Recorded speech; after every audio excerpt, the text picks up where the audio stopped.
Saudara-saudari yang terkasih, selamat pagi berkah dalam.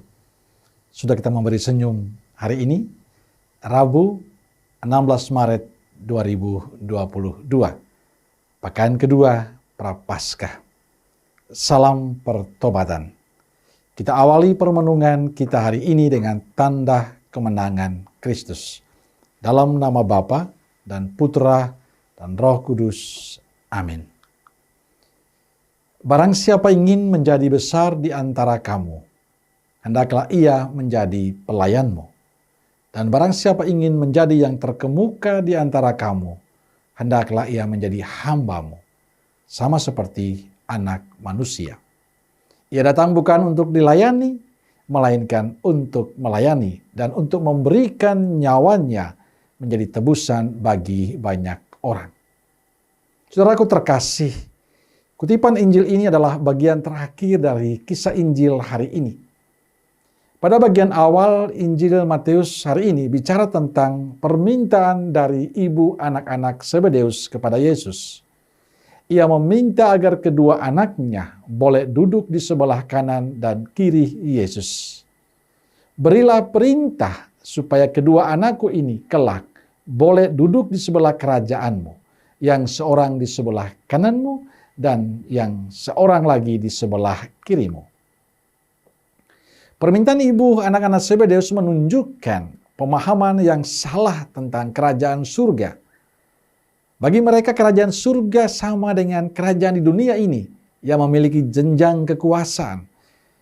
Yang dipikirkan oleh ibu anak-anak Zebedeus adalah kekuasaan. Yang dipikir adalah soal status, soal jabatan. Saudaraku terkasih, menanggapi permintaan itu Yesus memberikan penjelasan bahwa kerajaan surga berbeda dengan kerajaan dunia. Dalam kerajaan dunia orang berlomba-lomba mencari kekuasaan, mencari jabatan, mencari status, mencari popularitas. Sedangkan kerajaan surga tidak. Orang berlomba-lomba menjadi hamba di antara hamba, menjadi pelayan bagi sesama. Sebab kerajaan surga bukan bicara soal kekuasaan, bukan bicara soal siapa yang paling berkuasa, tapi bicara soal bagaimana melayani, mengasihi, bagaimana kita melayani dengan kerendahan hati. Ini soal ketulusan, pemberian diri kita yang total. Maka saudaraku terkasih, setiap orang yang mau melayani Tuhan, baik sebagai imam, biarawan, biarawati, atau para katekis, prodiakon, para ketua lingkungan, ketua wilayah, atau semua yang terlibat dalam pelayanan Tuhan, ataupun pelayanan di gereja, harus menyadari betul bahwa kita dipanggil untuk melayani dengan segala ketulusan kita. Kita dipanggil untuk memberikan diri kita secara total. Dan karena itu kadang kita harus mengorbankan semuanya demi pelayanan. Bahwa kita mau menjadi hamba dari semua hamba. Mau memberikan diri secara total untuk Tuhan. Maka bila pelayanan yang kita lakukan, ada ambisi, ada keinginan untuk menjadi bos, berkuasa, ingin mendapatkan jabatan status, ingin dikenal, popularitas, saya yakin itu salah jalan.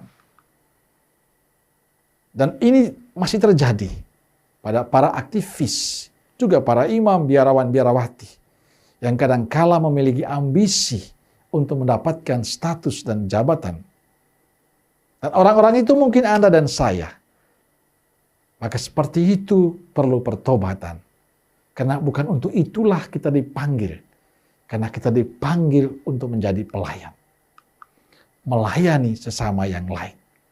Saudaraku terkasih, pesan ini tidak hanya dalam kehidupan menggereja saja, tapi juga pesan Yesus ini ditujukan kepada kita yang beraktivitas, memberikan diri kita dalam pelayanan di tengah-tengah masyarakat. Hendaknya kita menyadari betul bahwa aku dipanggil untuk menjadi pelayan. Hendaknya kita tetap memiliki semangat seorang hamba yang dihidupi Yesus menjadi pelayan bagi semua. Saudaraku terkasih, hari ini saya ingin mengajak kita agar dalam tugas dan perutusan kita yang perlu dibangun terus-menerus adalah semangat hamba yang ditunjukkan oleh Yesus, yakni menjadi pelayan bagi sesama. Dan lakukanlah itu semua dengan ketulusan hati kita. Amin. Semoga Allah yang Maha Kasih memberkati saudaraku sekalian, Bapa, Putra, dan Roh Kudus. Amin. Keluarga Kudus Nazaret, doakanlah kami. Amin. Berkah dalam.